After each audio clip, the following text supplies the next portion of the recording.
खबरों में बने रहने के लिए बेल आइकॉन दबाइए और एबीपी न्यूज को सब्सक्राइब कीजिए।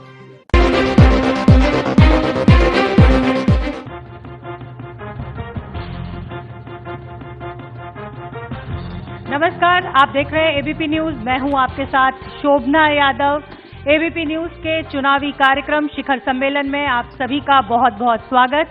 इस समय मेरे साथ मंच पर जो खास मेहमान मौजूद हैं वो किसी परिचय के मोहताज नहीं है। भूपेंद्र यादव जी बीजेपी के महासचिव हैं। सर, आपका बहुत बहुत स्वागत। मैं चाहती हूँ तालियों के साथ स्वागत किया जाए भूपेंद्र जी का। भूपेंद्र जी, समय जाया नहीं करूंगी, मुझे पता है इस समय आप बहुत चुनावी व्यस्तता में हैं। महाभारत में श्री कृष्ण सारथी थे अर्जुन के, यहां पर आप हैं बीजेपी के सारथी। विजय रथ जिस रफ्तार से दौड़ रहा है, पर महाराष्ट्र की जीत में अर्जुन कौन? नहीं, सबसे पहली बात तो मैं विनम्रता से कहना चाहूंगा कि ये तुलना ठीक नहीं है। जहां तक सारथी तो आप भी हैं बीजेपी। महाराष्ट्र के चुनाव का विषय है, एक पूरी टीम इस चुनाव को लड़ रही है। हमारे मुख्यमंत्री देवेंद्र फडणवीस जी के नेतृत्व में पिछले 5 साल में पार्टी ने और पार्टी की सरकार ने एक अभूतपूर्व तरीके से काम किया है। और इसलिए पिछले 5 सालों में महाराष्ट्र में जितने भी लोकल बॉडीज के चुनाव हैं, जितने भी विषय हैं, उनको पूरा करके लोगों के सपनों को पूरा करने का काम किया है।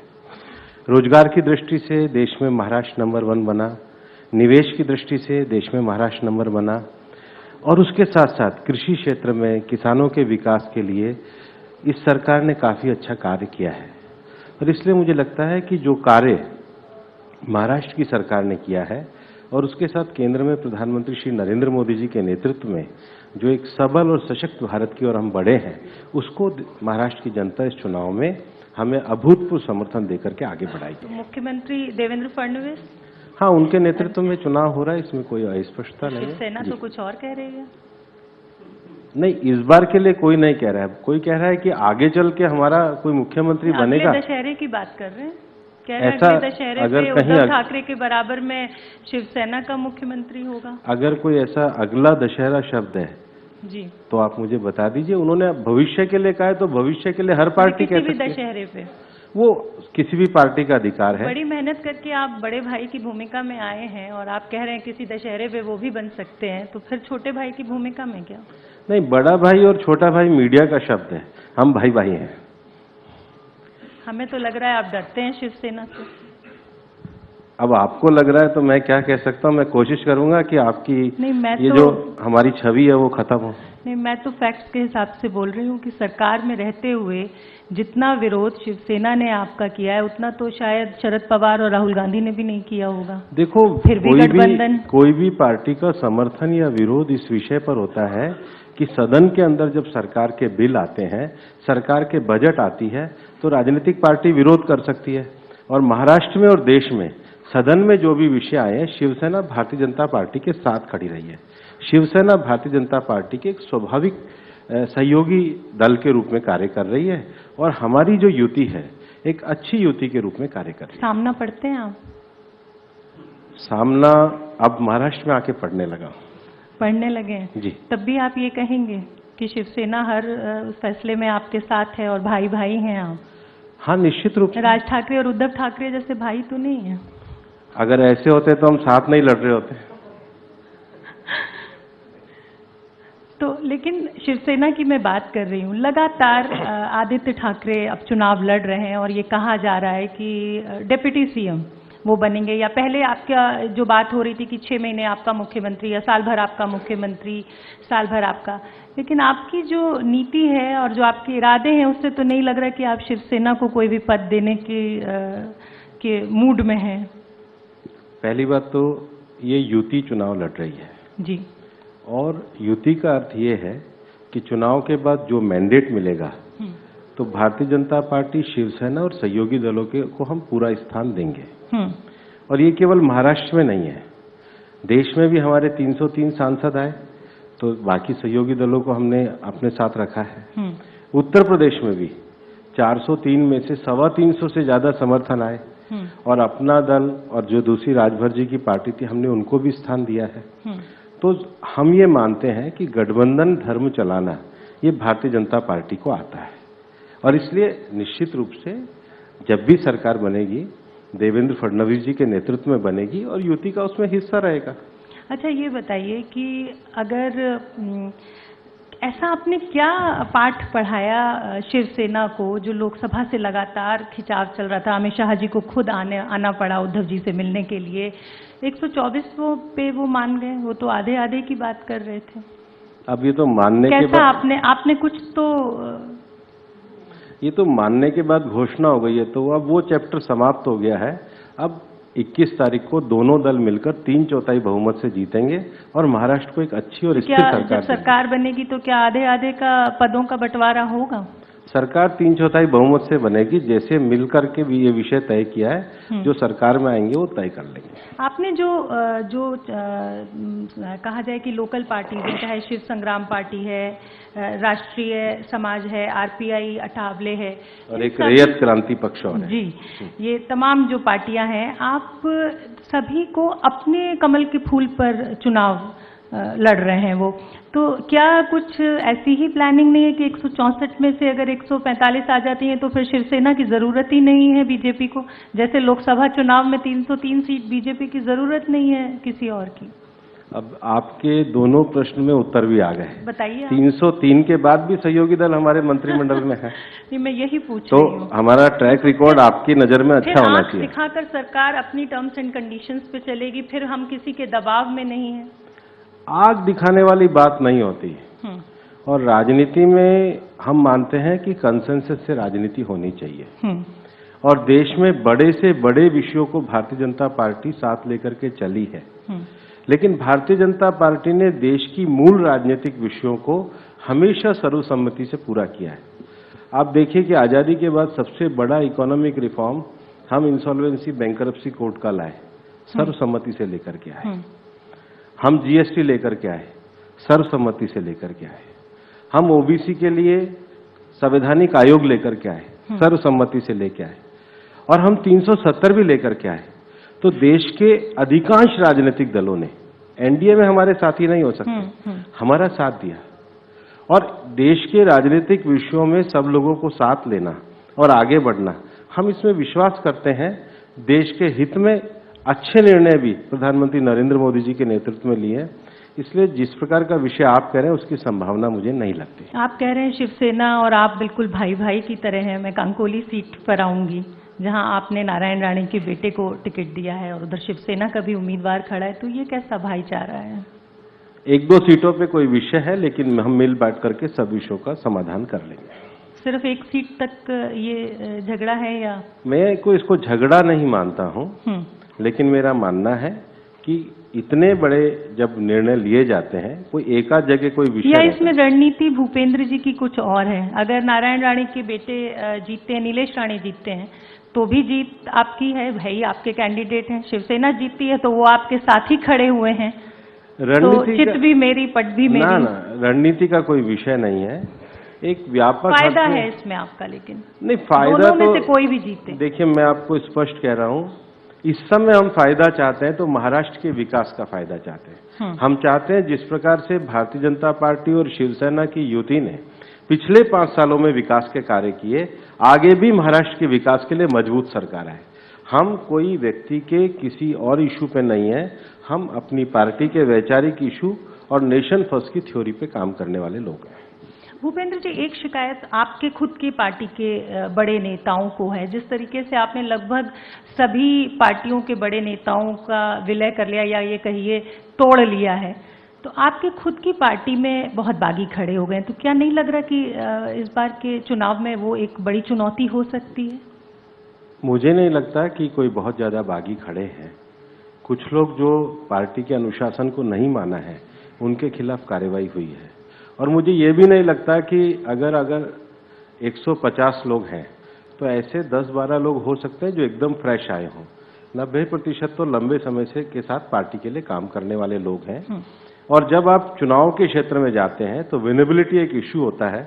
तो किसी भी पार्टी में स्वाभाविक रूप से 10% तक ऐसे लोग आते हैं जो नए होते हैं, जिनका अपना सामाजिक क्षेत्र में अपना राजनीतिक अनुभव होता है, वो मिलते ही हैं। लेकिन मिलने की जो शर्त होती है कि आप पार्टी की विचारधारा को मानेंगे, पार्टी के अनुशासन को मानेंगे और पार्टी की कार्यपद्धति में काम करेंगे, तो कोई भी व्यक्ति जुड़ सकता है। मेरा सवाल ये है कि अगर हम एनआरसी की बात करते हैं, अगर मैं आसाम की बात करूं, 19 लाख का आंकड़ा है, क्या करेंगे? बांग्लादेश क्या उनको ले लेगा?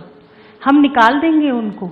और हम हर रैली से या हम इस मुद्दे को कह रहे हैं कि हम घुसपैठियों को बाहर करेंगे। क्या ये आपको लगता है कि ये इतना आसान है? बहुत सारी चीजें जो लोगों को लगता था आसान नहीं है, हो गई सॉल्व। 370 ये भी हो जाएगी। हाँ, क्यों नहीं हो सकती?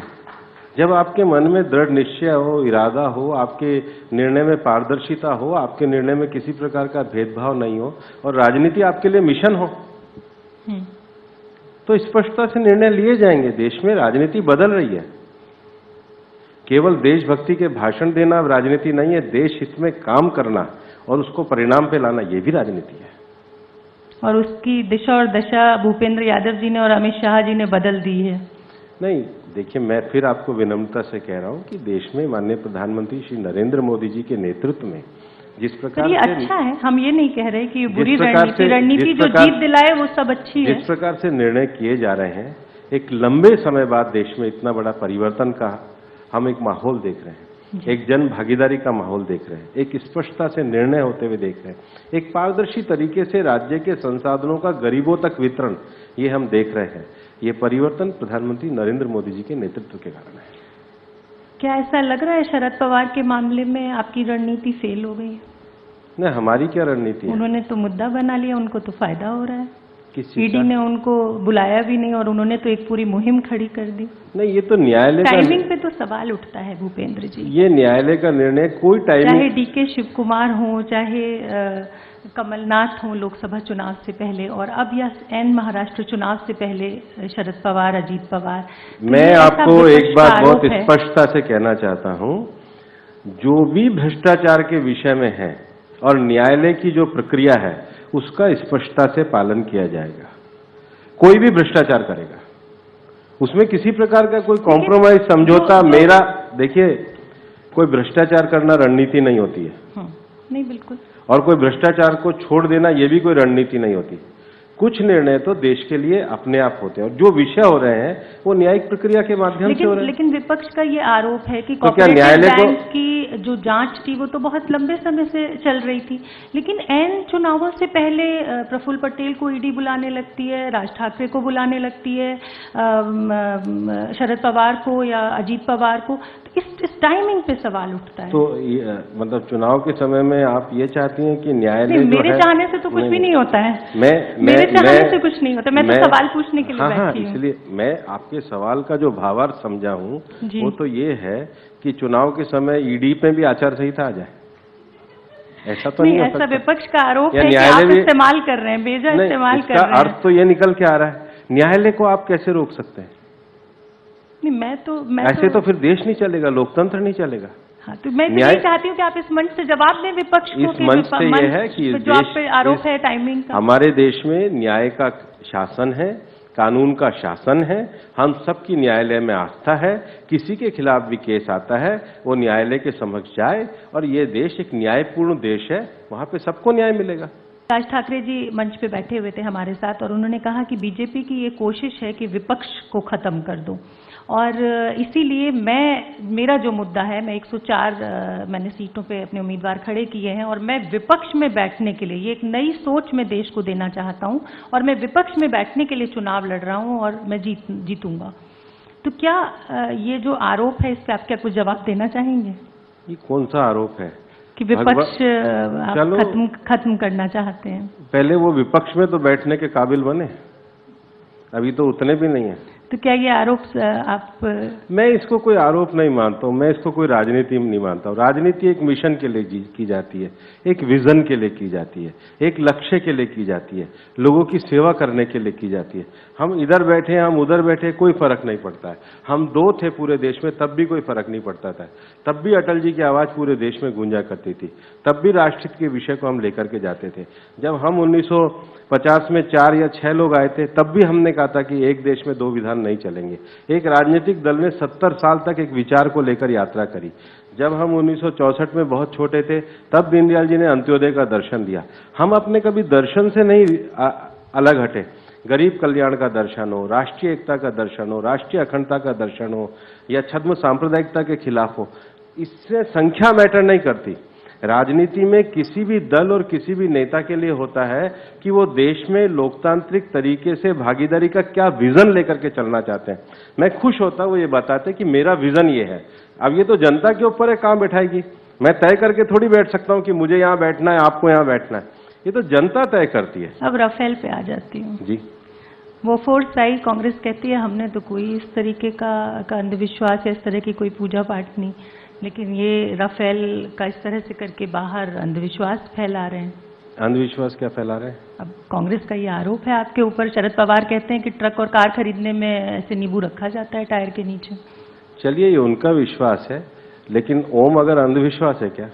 नहीं, ओम तो बिल्कुल अंधविश्वास तो नहीं बस है। आपने मेरी बात का तो जवाब दे दिया। नींबू रखने के लिए ये काफी, इसमें क्या अंधविश्वास हो गया? नहीं, मैं तो आपसे जवाब चाहती हूँ। अगर कोई घर में आए, कोई किसी को गेंदे के फूल की माला दे तो क्या अंधविश्वास हो गया? अगर घर के आगे कोई अपना कोई कुछ लगा देता है टीका, तो क्या अंधविश्वास? चुनावी फायदा उठाने की कोशिश, ये आरोप। चुनाव अलग विषय होता है कि भाई आप इस तरीके से एक धर्म से जोड़ देते हैं हर चीज को और उसके बाद ध्रुवीकरण होता है। कहाँ धर्म? अब आप कह रहे हो ये तो ये आरोप है विपक्ष का, ये मेरा नहीं। तो उनका आरोप का क्या जवाब दे? जिन लोगों को देश, आप पूछिए ना, आपकी सवाल का तो मैं वो जवाब दे रहा हूँ। आप उनकी तरफ से भी ये पूछना चाहते हैं, तो मुझे नहीं लगता इसमें किसी प्रकार से कोई हमने कोई अलग से कोई विषय किया हो। एक ये देश की परंपरा रही है कि कोई किसी भी प्रकार का विजयदशमी पे देश के लिए एक बड़ा विमान आया है और रक्षा मंत्री जी ने जिस प्रकार से उसको भारतीय तौर तरीके से उसका स्वागत किया, मुझे नहीं लगता उसमें किसी प्रकार से हमने कोई अंधविश्वास का काम किया। अच्छा, कितनी सीटें? 3/4 बहुमत से हम जीतेंगे। सीटों का कोई वो तो आप 3/4 बहुमत मतलब आप मान लीजिए 288 में 3/4 बहुमत से भाजपा शिवसेना की युति सरकार बनाएगी। भाजपा और शिवसेना मिलकर? हाँ, मिलकर बनाएगी। 3/4 से ज्यादा निश्चित रूप से। अच्छा, एक चलते चलते आखिरी सवाल। आपको कहा जाता है सियासी चाणक्य, इसको आप कॉम्प्लीमेंट मानते हैं या टॉन्ट मानते हैं? कैसा लगता है ये? घर में बच्चे या वाइफ या मतलब रिश्तेदार सियासी चाणक्य को आप पॉजिटिवली लेते हैं या आप नेगेटिवली लेते हैं? मैं एक ऐसा लगता है कि मैं हूं ही नहीं है, तो मैं इसको अपने ऊपर चिपकाता नहीं, तो मैं मुक्त रहता हूं। मैं उनको भी कह देता हूं ये सब गलत है, सब अपना अपना पात्र कर रहे हैं, जिसको जो जिम्मेदारी मिले वो काम करें। चाणक्य ओवरऑल आप पॉजिटिव कैरेक्टर मानते हैं या नेगेटिव मानते हैं? देखिए, इतनी बड़ी चीज से अपनी तुलना करना गलत है। सबकी अपनी भूमिका होती है। मेरी भूमिका एक छोटी भूमिका है, मैं उसमें खुश रहता हूं। मैं कभी कोई गलतफहमी में नहीं रहना चाहता। चलिए, बहुत बहुत धन्यवाद भूपेंद्र जी, आपने हमारे लिए समय निकाला। हमारे साथ बीजेपी के महासचिव भूपेंद्र जी थे और चुनावी व्यस्तता के बाद इतना समय हमें दिया। बहुत बहुत धन्यवाद। Thank you. Thank you.